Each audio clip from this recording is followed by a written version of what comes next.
അപ്പോൾ സാർ ഇനിയില്ല. ഇനി നമ്മളാണ് കോഫി ഷോപ്പ് നോക്കി നടത്തേണ്ടത്. എന്തായാലും ഒരാൾ ഫുൾ ടൈം കോഫി ഷോപ്പിൽ വേണം, കേട്ടല്ലോ? എന്തിനാ റോയിച്ചൻ എൻ്റെ മുഖത്ത് നോക്കി പറയണേ? പിന്നെ നിന്നോട് പറയേണ്ട കാര്യം നിന്റെ മുഖത്ത് നോക്കി അല്ലാതെ ഇവളുടെ മുഖത്ത് നോക്കി പറയണോ?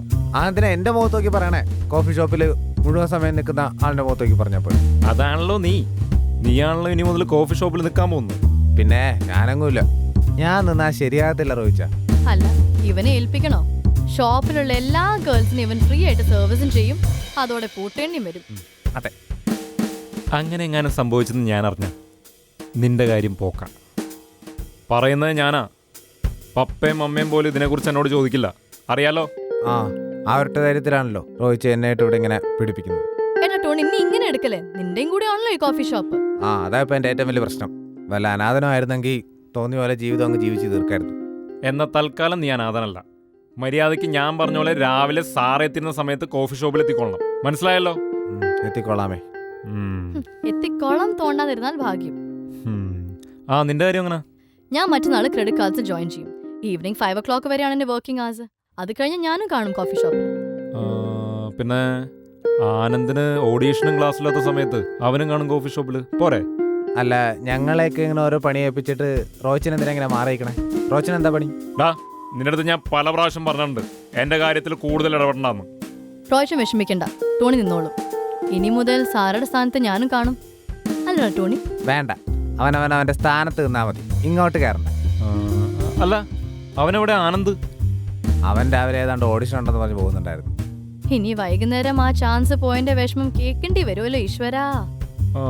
ടോണി, എന്നാ വേഗം റെഡി ആയിക്കോ, ഞാനൊന്ന് ഫ്രഷ് ആയിട്ട് വരാം. അങ്ങനെ നിന്റെ കാര്യത്തിൽ ഒരു തീരുമാനമായി. എന്ത് തീരുമാനമാൻ? നീ നോക്കിക്കോ, റോയിച്ചൻ ഒരാഴ്ചക്കകം എന്നെ കോഫി ഷോപ്പിൽ നിന്ന് കഴുത്തിന് പിടിച്ച് പുറത്തു കളി. അത് മോൻ സ്വപ്നത്തിൽ പോലും കരുതണ്ട. നീ ഇത് പ്ലാൻ ചെയ്യുന്നതിന് മുമ്പേ റോയ്ച്ചൻ എന്നോട് പറഞ്ഞതാ. എന്ത്? നീ ഈ കോഫി ഷോപ്പിൽ എത്ര കാലം ഉഴപ്പുന്നു അത്രയും കാലം നിന്നെ പിടിച്ചിടുമെന്നും, മറിച്ച് നീ നന്നായിട്ട് പെർഫോം ചെയ്ത് കഴിഞ്ഞാൽ നിന്റെ ഇഷ്ടത്തിന് വിട്ടുകൊടുക്കുമെന്നാണ് റോയ്ച്ചനോട് പറഞ്ഞിരിക്കുന്നത്. ഇനി പറ, എന്താണ് നിന്റെ തീരുമാനം? അപ്പോ കുറച്ചു കാലം മര്യാദക്ക് നിൽക്കാല്ലേ? സക്സസ്! എന്താടാ ഓഡിഷൻ സക്സസ് ആയടാ, ചാൻസ് കിട്ടി, നാളെ ഷൂട്ടാ. ഏതാടാ, സിനിമയോ സീരിയലോ? രണ്ടുമല്ല, സിനിമയിൽ അഭിനയിച്ച മറ്റുള്ളവരെ സീനൊക്കെ ഇടയിൽ കയറി വന്ന് പ്രേക്ഷകർക്ക് ഫുൾ ടൈം എന്നെ കാണാൻ പറ്റൂല. ഇതാ അവർക്കൊരു അവസരം. എന്താ വല്ല ആങ്കറിംഗ് മറ്റോ ആണോ? Tele brand show. എന്തായേ 45 മിനിറ്റ് എന്നെ തന്നെ ടി വിയിൽ കാണിച്ചോണ്ടിരിക്കും, അറിയോ? അപ്പൊ നിനക്ക് പ്രേക്ഷകരെ വെറുപ്പിക്കാൻ ആവശ്യത്തിന് സമയമുണ്ട്.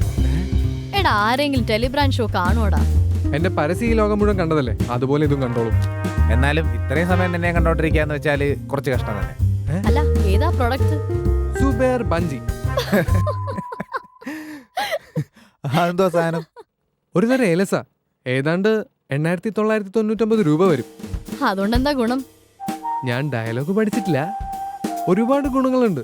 ഉദാഹരണത്തിന്, ഒരാൾ നമ്മളെ തല്ലാൻ വരാന്ന് വിചാരിച്ചോ, അയാൾ നമ്മളുടെ അടുത്ത് വരുമ്പോഴത്തേക്കും അയാൾക്ക് നമ്മളോട് ഭയങ്കര സ്നേഹമായിരിക്കും. പിന്നെ പണത്തിന്റെ ആകർഷണം, അങ്ങനെ ഒരുപാട് ഗുണങ്ങളുണ്ട്. എന്തായാലും സൂപ്പർ പഞ്ച് ഡയലോഗ്സാ. അത് മതി, സംഭവം നടന്നില്ലെങ്കിലും സൂപ്പർ ഡയലോഗ്സ് ആയിരുന്നാ മതി. താങ്ക്സ് ഡാ, നിങ്ങൾ പ്രാർത്ഥിക്കണേ. തീർച്ചയായും. കർത്താവേ, ഇവനിനി ആ പ്രോഡക്റ്റ് പ്രൊമോട്ട് ചെയ്യുന്നതിന്റെ പേരിൽ നാട്ടുകാരിവിടെ കയറി തല്ലാണ്ടിരുന്നാ മതിയായിരുന്നു. എന്താ എന്റെ പേര്? സുബേർ ബജി. സുബേർ ബജി.